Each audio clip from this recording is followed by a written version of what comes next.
আসসালামু আলাইকুম রহমতুল্লাহি ওয়া বারাকাতুহু। আজকে একটি টিউটোরিয়াল ধর্মী ভিডিও নিয়ে আসছি। আজকে আলোচনা করব ইমো অ্যাপস নিয়ে, কারণ এটা এখন খুবই জনপ্রিয় একটা অ্যাপস।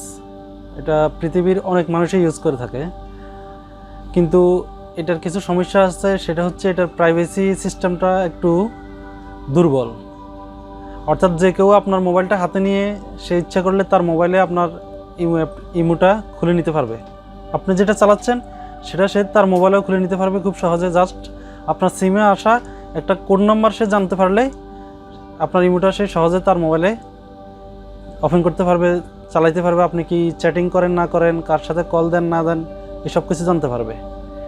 আর সমাজে এরকম অনেক ঘটনাই ঘটে থাকে, কেউ কাউকে গোপনে ফলো করে থাকে, তাদের চ্যাটিংগুলো দেখে ব্ল্যাকমেল করার জন্য।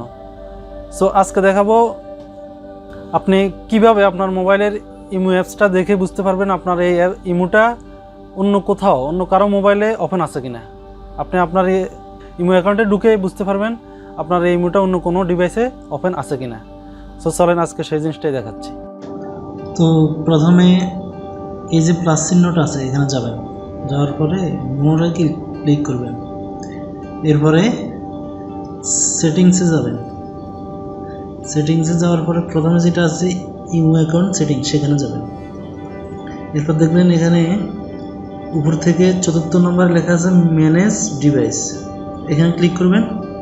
করার পর দেখবেন এই যে এখানে আমার এখানে দুইটা ডিভাইসে আমার এই ইমোটা লগ ইন করা আছে, অর্থাৎ দুইটা ডিভাইসে আমার ইমোটা চলতেছে। উপরে যেটা সেটা হচ্ছে আমার এই মোবাইলটা শো করতেছে, আর সেকেন্ড যেটা সেটা হচ্ছে অন্য মোবাইলে।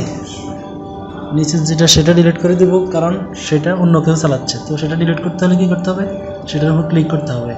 করলে এই যে এভাবে ডিলিট অপশনটা আসবে, সেটাতে ক্লিক করবেন। আবার কনফার্ম চাবে, তো সেখানেও ডিলিটে দিবেন। দেওয়ার পরে কী আসবে যে এই নাম্বারটা আপনার কাছে এখন আছে কি না। যদি থাকে তাহলে এই নাম্বারে এখন একটা কোড পাঠাবে তারা।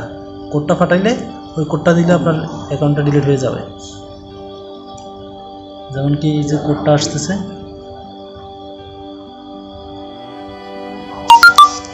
হ্যাঁ এই যে কোডটা আসছে, আসার সাথে সাথে এটা অটোমেটিক ডিলিট হয়ে গেছে। এখন শুধু কারেন্ট, এই যে এখানে কারেন্ট লেখা আছে না, এই কারেন্ট যেটা আমি চালাচ্ছি সেটা আছে, আর অন্য কোনো ডিভাইস নেই।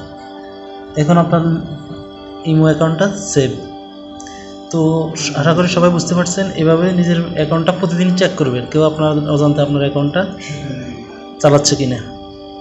ওকে, আল্লাহ হাফেজ, আসসালামু আলাইকুম।